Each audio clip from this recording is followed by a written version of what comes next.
Welcome to another session of Lectures by Lobezi. I'm your host, Dr. Lobezi.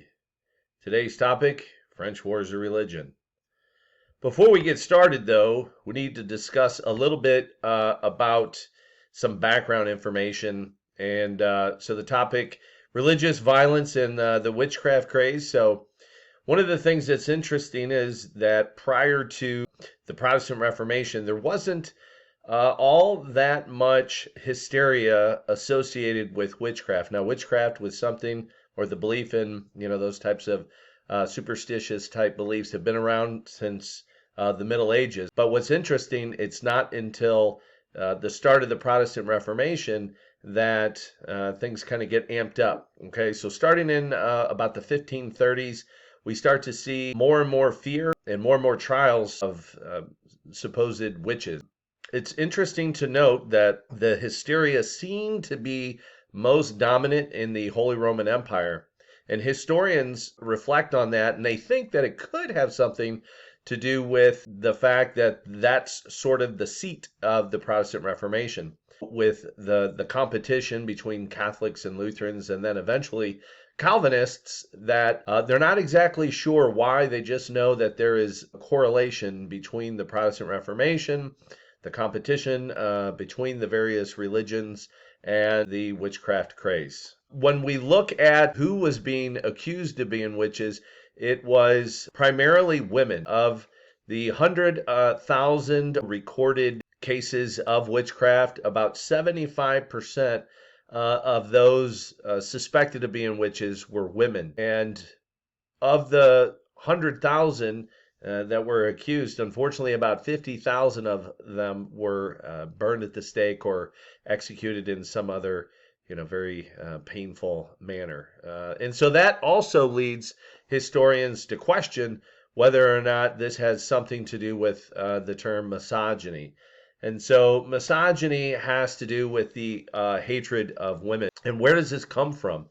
And it seems interesting that, this type of fear of witches wouldn't, have been more prominent in an earlier time period. And again, historians link it to the Protestant Reformation. And why is that? More and more people were becoming educated. And so one would think that, with better education and more literacy, that fewer people would be that superstitious. But in fact, they think the reverse is true, that as people became more educated and more literate, they read the Bible. And so they tended to think the Adam and Eve story is what made, women sort of more susceptible to being lured by Satan, and also that women were somehow morally the weaker sex. That's sort of the background information that's important. From 1530 is when things begin to heat up with the witchcraft craze, and we're going to see it run all the way through about 1650.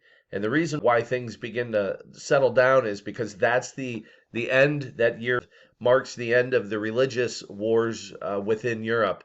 And people tend to be a little more religiously tolerant as a result of that. Okay, so our discussion will be about the French Wars of Religion, and the time period is 1562 to 1598. And when we look at the Protestant Reformation, Protestantism doesn't really make much inroads into the country of France.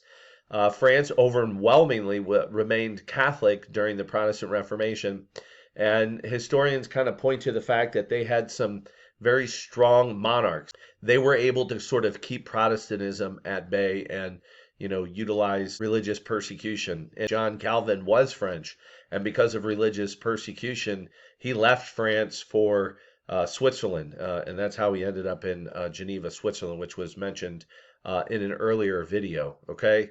The other thing that's worth noting here is the war is not a long, sustained conflict. Historians tend to break it down into about three separate conflicts, but for our purposes, we're going to just discuss it as one. Okay, when we look at France from a demographic standpoint, again, overwhelmingly Catholic. Of the 16 to 18 million subjects within France, about 93% are Catholic. And so only, a small minority became Calvinists, okay? And so the term that we're going to use, though, to identify French Calvinists, it's called Huguenots. So only about 7%, but what's most important to note about that is that about 40% of all nobles became Huguenots. And so one has to begin to, wonder why is it that the nobility is seemingly, becoming Huguenots. And the answer really has to do with it was a way to sort of wrestle control away from the monarchy. Okay, and so when we look at what happened with the Holy Roman Empire, or the Holy Roman Emperor and the German princes, a lot of German princes embraced Lutheranism as a way to sort of wrestle control away from Holy Roman Emperor, who happened to be Charles V. So that's what's sort of going on within France, and that's why it's a draw. So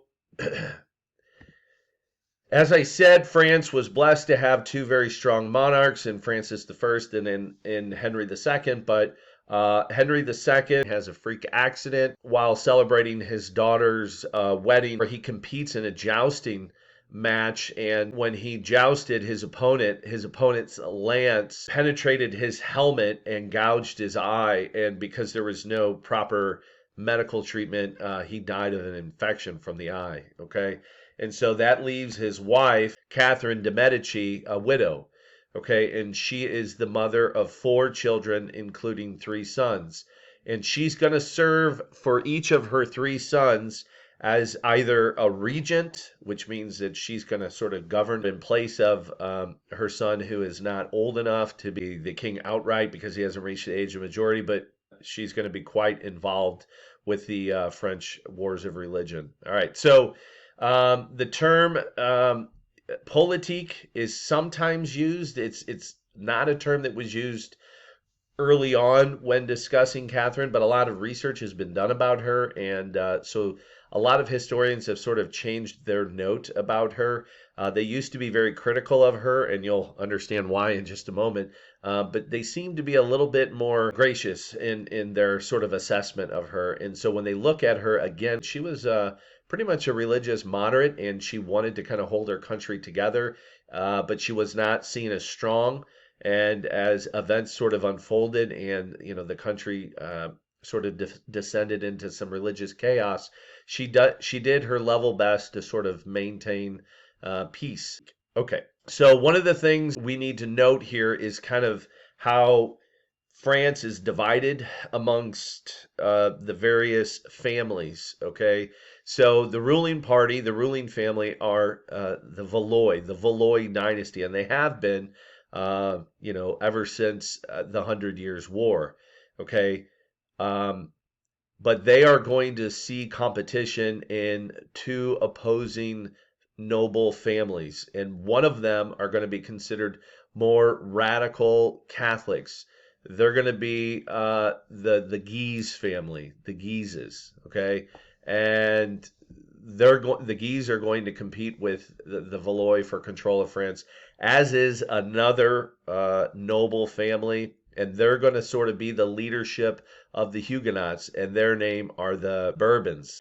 Okay, so as I mentioned, she has her work cut out for her because her country is politically and religiously divided. So here you see a portrait of Catherine de' Medici and her 4 children, 3 of which are her boys. And then over here, we see a portrait of Henry of Navarre, who happens to be the leader of the Bourbon family. So they're the leading Huguenot family in France. One of the things that she does in an attempt to alleviate the religious conflict is she passes what is known as the January Edict in 1562. And this is pretty significant because it grants the Protestants the right to worship in public for the first time ever. And the reaction of the Guise family is going to be violent. The Guise faction uses that January Edict as an excuse to commit a very grotesque atrocity against the Huguenots. And so in 1562, the Duke of Guise gives permission to his men to execute an entire group of Huguenots inside of a church. Okay, and so that event is what triggers the 36-year conflict known as the French Wars of Religion. So after about 10 years of fighting, Catherine de' Medici attempts to make peace yet again, And this time she offers to have her daughter Margaret married to Henry of Navarre. This is going to be a political arrangement. So there is a planned wedding in Paris, and all the nobles. So the Guise are invited, as are the Huguenots. So this is where things really kind of go off the rails, and the leader of the Guise family is able to convince Catherine de' Medici that if this wedding is allowed to take place, that she, along with the entire royal family, is in danger because there is a plot to have their royal family executed. So she gives the Guise permission to kill all of the Huguenots that are assembled in Paris for the marriage of her daughter to Henry of Navarre, including Henry himself. Okay, and so on August 24th, 1572, that's when the St. Bartholomew's Day massacre. There's about 3 days of bloodlust throughout the city, and about 3,000 Huguenots are massacred. What saved Henry of Navarre from execution was his promise to convert to Catholicism. They say that the bloodshed sort of spread throughout the rest of France, and that by the time things quieted down, about 30,000 people had been murdered as a result. Here you see in this painting, you see the Queen Mother. She's in her sort of symbolic black, because she's in mourning, because she's a widow, but you can kind of see her inspecting her handiwork. And so after that, the result of the St. Bartholomew's Day massacre is the creation of what is known as Protestant resistance theory. Okay, and this is something within Calvinism that makes it altogether moral for members of the government to sort of overthrow, if necessary, tyrannical higher authorities. Okay, so this goes all the way back to Martin Luther, because remember when Martin Luther was in prominence within the Holy Roman Empire, there was the German Peasants' Revolt, and wrote that tract against the murderous, thieving hordes of peasants, in which he instructed the princes to strike down all the peasants, because he said that nowhere in the Bible does it give a person permission to violently oppose their government. If anything, they have to be loyal and obedient. Okay, so Calvinism is different in that it does permit violence in cases of tyranny. We see, obviously, as a result of the St. Bartholomew's Day massacre, the creation of this Protestant resistance theory. Now we enter into the period that's the last throes of the conflict, and it's known as the War of the Three Henrys. Okay, at this time, the three factions are all led by a Henry. Okay, so the Bourbon faction is led by Henry of Navarre. The Guise faction, the Ultra Catholics, they're led by Henry Guise. And then at this time, Henry III is the king of France. Henry III sort of teams up with Henry of Navarre, and they have Henry of Guise executed. It looks as if the country's going to, reach a peaceful settlement, but since the king worked with a Huguenot, a Protestant, against a fellow Catholic, a fanatical monk assassinates him. So what that means is the throne is empty, because each one of the three sons of Henry II died without any male heirs of their own. The throne is going to pass to Henry of Navarre, and he's going to be called Henry IV. Okay, and so the dynasty is going to change names from the Valois to the Bourbon.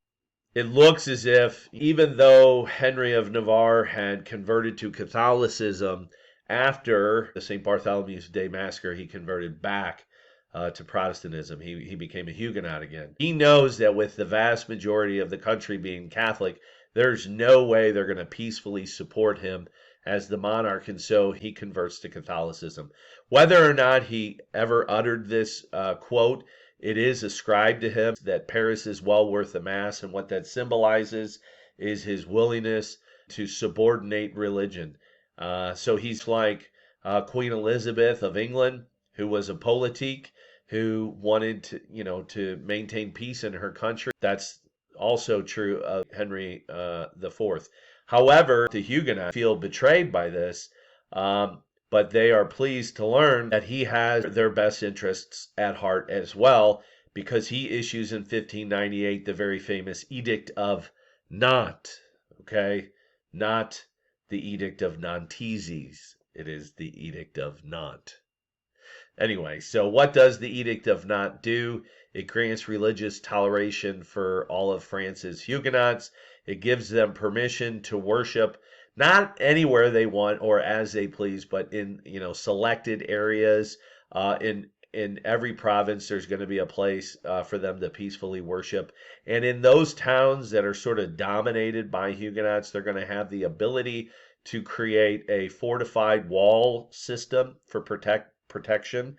And then they're also going to be permitted to maintain a small garrison of troops should they ever be attacked in the future. Critics say that by doing this, he creates a state within a state, but ultimately it proves to be successful, and the French Wars of Religion come to a close. So for that, he gets tremendous credit. He's going to go down in history as one of France's most popular kings. He turns his attention after the war is concluded to sort of economically healing his country, and he is successful there too. He promises all of his French subjects a chicken in every pot, and that just simply symbolizes his willingness to do whatever is necessary to bring peace. So it's important to note, because after a 36-year civil war, just how destructive that is for the French economy. Any country that undergoes a civil war, they're undergoing one of the most damaging things possible that a country could ever endure, okay? Because not only are subjects killing each other, but you're going to have massive crop failures and famine. And then, of course, what follows famine is disease. So this was terribly destructive. And so he sets into motion some policies to sort of economically heal his country and bring about prosperity, okay? And so, what he did for his country is not forgotten. When we reach the end of the 18th century, France is going to be embroiled in the French Revolution.